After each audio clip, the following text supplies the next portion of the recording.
माननीय जगदीश देवड़ा जी। जगदीश देवड़ा जी बोले उसके बताना चाहता हूं कि ये इतने छोटे कद के वित्त मंत्री जो शास्त्री जी के बराबर हैं, छठी बार सदन में बजट पेश कर रहे हैं। अध्यक्ष महोदय, जरा इनका तालियां बजाकर सम्मान करें।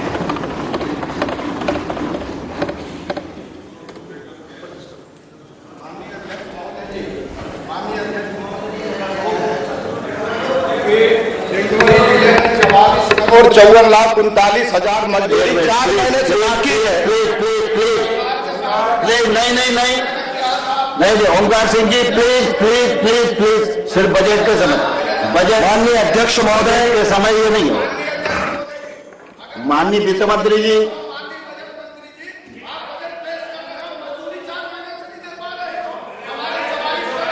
ओमकार सिंह जी, बजट पर चर्चा करने का अवसर मिलेगा। नहीं ये ठीक नहीं है, बिल्कुल ठीक नहीं है। नहीं ये बिल्कुल ठीक नहीं है, ये बिल्कुल ठीक नहीं है। बजट पर चर्चा करने का आपको अवसर मिलेगा अपने दल की तरफ से, तब आप रखिएगा। नहीं बिल्कुल ठीक नहीं। कृपया बैठिए ओमकार सिंह जी, कृपया बैठिए। बजट के समय ऐसा नहीं होता। अध्यक्ष महोदय, आप वरिष्ठ सदस्य हो, सारी मर्यादा तो रिकॉर्ड में भी नहीं आना चाहिए। अध्यक्ष महोदय, ये बजट के पहले इस प्रकार बोलना है, रिकॉर्ड में भी नहीं आना, कोई भी रिकॉर्ड में नहीं आएगा। ये प्रैक्टिस बिल्कुल अच्छी नहीं है। सदन नियम प्रक्रिया से चलेगा, अपनी मर्जी से नहीं चलेगा। माननीय वित्त मंत्री जी, नहीं सवाल ही नहीं उठता, अभी सवाल नहीं उठता। माननीय अध्यक्ष महोदय, बजट पर जब चर्चा होगी तब रखिएगा। ये कुछ भी रिकॉर्ड में नहीं आएगा। माननीय अध्यक्ष महोदय, आपकी अनुमति से मैं माननीय सदन के समक्ष वित्त वर्ष 2026-27 का बजट अनुमान प्रस्तुत कर रहा हूं। मैं सर्वप्रथम सदन को श्रद्धापूर्वक नमन करता हूं। लोकतंत्र के पावन सभा मंडप में विराजित माननीय सदस्यों एवं उनके माध्यम से समस्त प्रदेशवासियों को नमन करता हूं। प्रजा सुखे सुखम राज्य, प्रजा नाम च हितम हितम, अर्थात प्रजा के सुख में ही राजा का सुख है, प्रजा के हित में ही राजा का हित है। वित्तीय वर्ष 2025-26 की बजट यात्रा ज्ञान अर्थात गरीब, युवा, अन्नदाता तथा नारी को केंद्र में रखकर प्रारंभ की गई थी। इस यात्रा को और अधिक सार्थक व परिणामजनक बनाने के लिए हमारी सरकार ने क्रमशः आई फॉर इंडस्ट्रियलाइजेशन एवं आई फॉर इंफ्रास्ट्रक्चर को भी शामिल किया है, जिससे ज्ञान से प्रारंभ यात्रा का अगला पड़ाव ज्ञानी के स्वरूप में लक्षित है। हर हाथ को काम, हर उपज को दाम, नारी को निर्णय का अधिकार, युवाओं के हौसलों का प्रसार, हर घर जल आपके द्वार, स्वास्थ्य सेवाओं में सुधार, जन कल्याण बेशुमार। हमारी सरकार ने औद्योगिकरण एवं अधोसंरचना में अभूतपूर्व कार्य किए हैं। मुझे सदन को अवगत कराते हुए प्रसन्नता है कि 2026 का वर्ष किसान कल्याण वर्ष के रूप में कृषि एवं किसानों के समग्र कल्याण के लिए समर्पित रहेगा।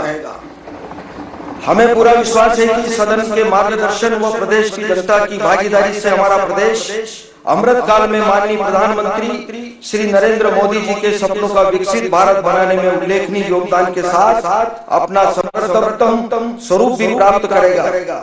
महोदय, हमारा प्रदेश क्षेत्रफल के मान से भारत का दूसरा तथा जनसंख्या के मान से 5वां सबसे बड़ा राज्य है। प्रदेश का सौभाग्य है कि प्रदेश में 15 से 59 वर्ष आयु का कार्यशील वर्ग कुल जनसंख्या का लगभग 62% है। प्रदेश में 15 से 29 वर्ष के युवाओं की जनसंख्या लगभग 28% होने से हम देश के तीसरे सबसे युवा प्रदेश हैं।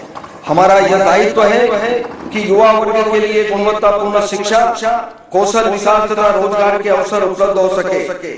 आगामी वर्षों में जनसंख्या में वरिष्ठ नागरिकों के अनुपात में वृद्धि होगी, अतः न केवल आर्थिक अपितु प्रदेश के जनसांख्यिकी, शरीर संतुलन तथा सामाजिक कारकों में रखकर यह बजट तैयार किया गया है। महोदय, भारत के यशस्वी प्रधानमंत्री आदरणीय श्री नरेंद्र मोदी जी के मार्गदर्शन और प्रदेश के जनप्रिय एवं ऊर्जा मंत्री डॉक्टर मोहन यादव जी के नेतृत्व में हमारी सरकार सच्चे अर्थों में जनता की सरकार है।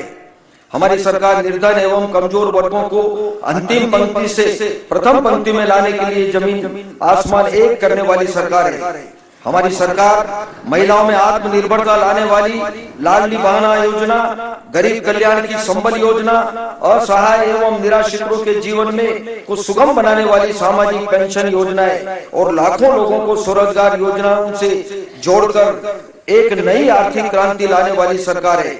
हमारी सरकार जनता के साथ मिलकर संकट को समाधान में, मुश्किल को मुमकिन में और असंभव को संभव में बदलने वाली सरकार है।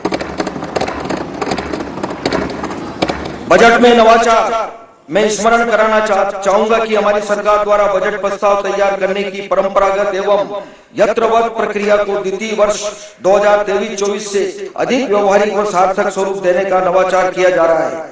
इस नवाचार में आम जनता, प्रतिष्ठित अर्थशास्त्रियों तथा विषय विशेषज्ञों की वैचारिक भागीदारी सुनिश्चित की गई है। इसी क्रम को और आगे ले जाते हुए वित्तीय वर्ष 2025-26 में तैयार बजट जीरो बेस्ड बजट था, जिसमें समस्त योजनाओं के प्रावधानों को नए सिरे से परीक्षित किया गया। इसके अतिरिक्त नवीन आवश्यकताओं के साथ साथ लंबित दायित्वों को भी निराकृत करने का सफल प्रयास हुआ है। वित्तीय वर्ष 2025-26 के बजट में औद्योगिक निवेश, युवाओं के रोजगार तथा श्रम कल्याण से संबंधित योजनाओं के विगत वर्षों के दायित्वों के लिए रुपये 3,500 करोड़ का व्यय संभावित है। महोदय, मुझे यह अवगत कराते हुए गौरवान्वित हो रही है कि हमारी सरकार ने नवाचारों की श्रृंखला में इस वर्ष एक और कड़ी रोलिंग बजट के रूप में जोड़ी है, जो एक गतिशील वित्तीय नियोजन की प्रक्रिया है। इसके आधार पर वित्तीय वर्ष 2026-27 के बजट प्रस्तावों के साथ वित्तीय वर्ष 2027-28 एवं 2028-29 के संभावित प्रस्तावों की एक झलक सदन को अवगत कराने का नवाचार किया गया है। मेरी जानकारी में संभवतः हमारा प्रदेश रोलिंग बजट प्रस्तुत करने वाला देश में प्रथम प्रदेश है। रोलिंग बजट की जानकारी बजट साहित्य में पृथक से प्रकाशित है। इसके अतिरिक्त इस वर्ष एक नवीन संकलन बहुआयामी गरीबी सूचकांक माननीय सदस्यों के लिए बजट साहित्य में उपलब्ध है। बहुआयामी गरीबी सूचकांक MPI नीति आयोग द्वारा बनाया गया एक व्यापक सूचकांक है, जो गरीबी को केवल आय से नहीं बल्कि स्वास्थ्य, शिक्षा और जीवन स्तर के 12 प्रमुख संकेतकों के आधार पर मापता है। हमारी सरकार ने पहली बार बहुआयामी गरीबी सूचकांक प्रक्रिया को संस्थागत रूप दिया है। वर्तमान जियो पॉलिटिक्स एवं वैश्विक अस्थिरता के दृष्टिगत पूर्व वर्षों के महंगे ब्याज दर एवं डॉलर मुद्रा आधारित ऋणों को कम ब्याज की दरों अथवा अन्य मुद्रा आधारित ऋणों से परिवर्तित करने का निर्णय लिया गया है। इसके तहत प्रस्ताव शीघ्र ही भारत सरकार को प्रेषित किया जाएगा।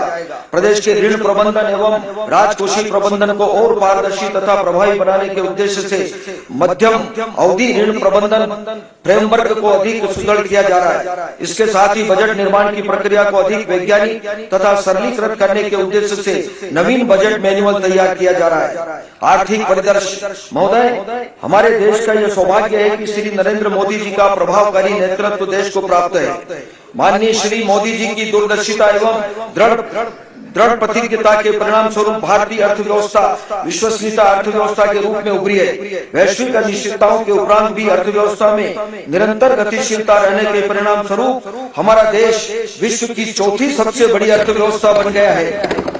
मजबूत घरेलू मांग, डिजिटल एवं तकनीकी क्षमता, अधोसंरचना विस्तार एवं विनिर्माण जैसे कारकों से बने उत्साहजनक आर्थिक वातावरण से प्रमुख देशों में हमारी अर्थव्यवस्था वर्ष 2026 में विश्व की सर्वाधिक तेजी से बढ़ने वाली अर्थव्यवस्था होगी। वित्तीय वर्ष 2025-26 के लिए भारत सरकार के आर्थिक सर्वेक्षण के प्रथम अग्रिम अनुमान अनुसार भारत की सकल घरेलू उत्पाद की विकास दर 7.4% है तथा IMF द्वारा भी यह दर 7.3% अनुमानित की गई है, जो वैश्विक औसत 3% से अधिक है। प्रदेश विकसित भारत के लक्ष्य को प्राप्त करने के लिए